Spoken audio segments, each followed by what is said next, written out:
ओम नमो भगवते वासुदेवाय। ओम नमो भगवते वासुदेवाय। आसन्तु वर्तमान आमे सप्तदश अध्यायर शेष अंतिम श्लोक अष्टाविंश श्लोक उपरे आलोचना रखिबा। अश्रद्धयाहुतं दत्तं तपस्तप्तं कृतं च यत् असद इति उच्यते पार्थ न च तत्प्रत्यनो इह। परमात्मांकर उद्देश्य रे करा जाइथिबा कर्म को सत बोली पूर्व श्लोक रे भगवान सुंदर भाव रे वर्णना कले, किंतु परमात्मांकर प्राप्ति उद्देश्य न थाई जो कर्म करा जाए ताहार संज्ञा कौन हब भगवान यही श्लोक रे वर्णना करुचंती। हे पार्थ, होम दान तप अथवा अन्य जहा किछि अश्रद्धा सहकार करा जाए से सबको असत कहती। ताहार फल इहलोक रे मिले नहीं कि परलोक रे भी मिले नहीं, अर्थात ताहार केबे सत फल मिले नहीं। तेणु प्रत्येक कर्म रे हमको श्रद्धा रखिबा उचित।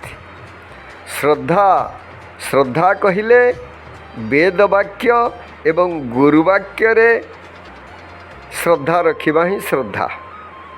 तार विरुद्ध आचरण करुथिबा को अश्रद्धा बोली कुहाइचंती। अर्थात वेदर जो विधान रही, वेदर जो परलोक इहलोक पुनर्जन्म धर्म ईश्वर प्रभृति कथा वर्णना होइछि, ता प्रति जदि आमे श्रद्धा रखिले, श्रद्धा रखी प्रत्येक कर्म कले, ताहेले ताकू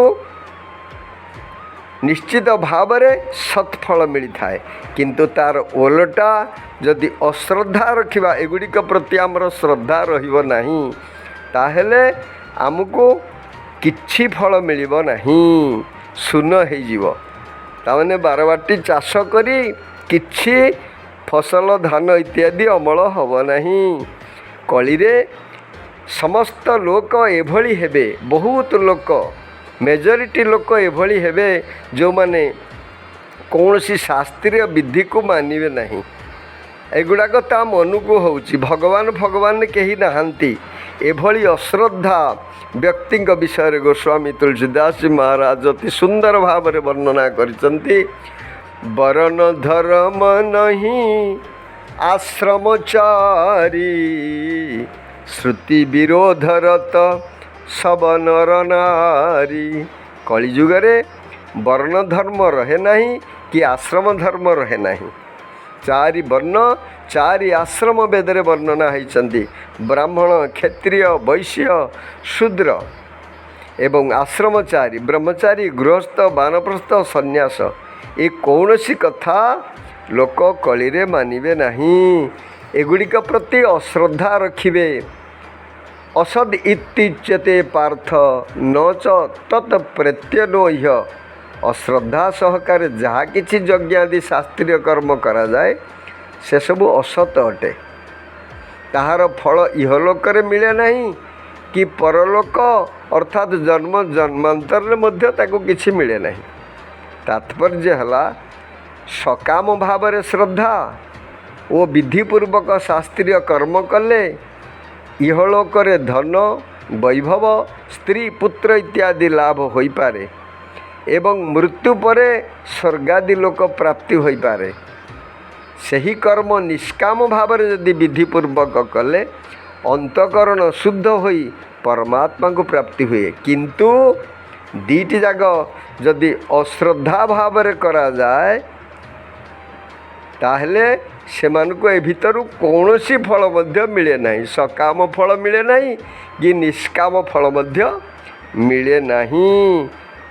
तो आमे नाम जप कीर्तन होम जाग यज्ञ जहाँ किछि करंती भगवान को सहित संबद्ध थिबारु से कर्म को आमे सत्कर्म बोली कहउचंती बा से कर्म सहित श्रद्धा रखिबा को श्रद्धा बोली कुहाइछि।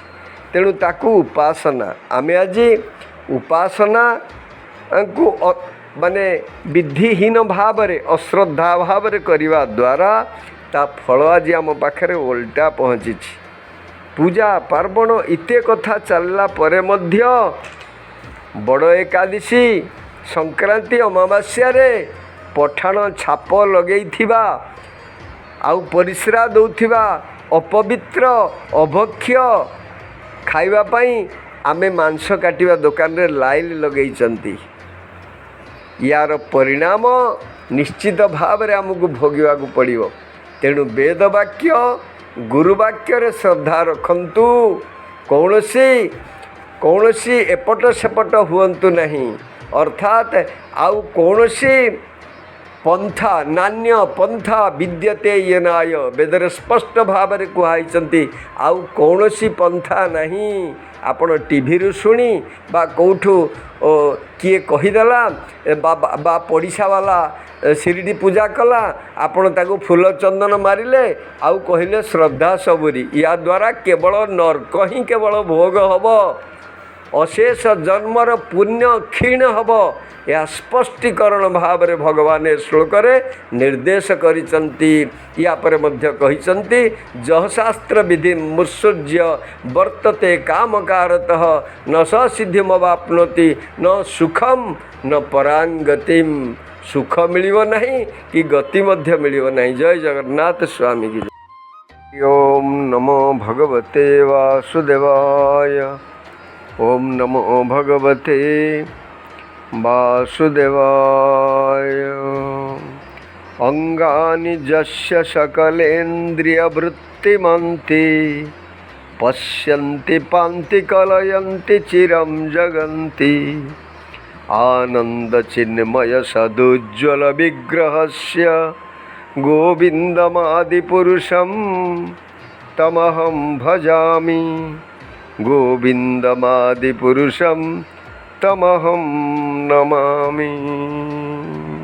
परमात्मा सच्चिदानंद घन विग्रह परम पुरुष श्री कृष्ण भगवान कर चरणारविंदर अनंत कोटि प्रणाम पूर्वक उपस्थित समस्त गीता परिषदर भाई भौणी मान को मोर सादर हरिओम।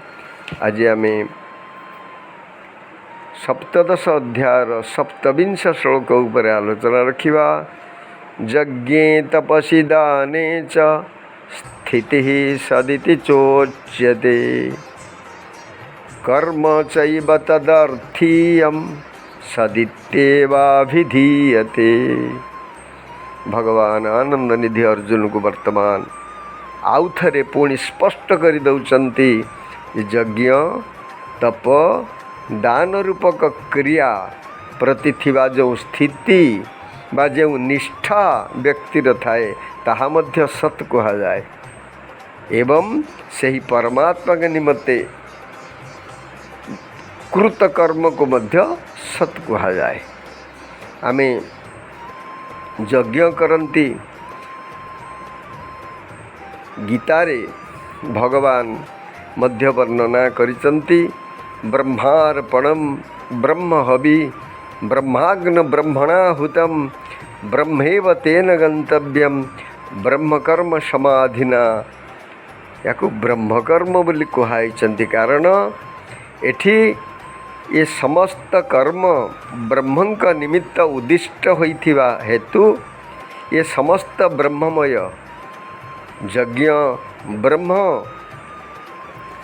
घृत ब्रह्म अग्नि ब्रह्म तापरे श्रुव ब्रह्म श्रुच ब्रह्म ये समस्त ब्रह्ममय एवं ब्रह्मार्पणम ब्रह्म का निमित्त ये अर्पण होता है।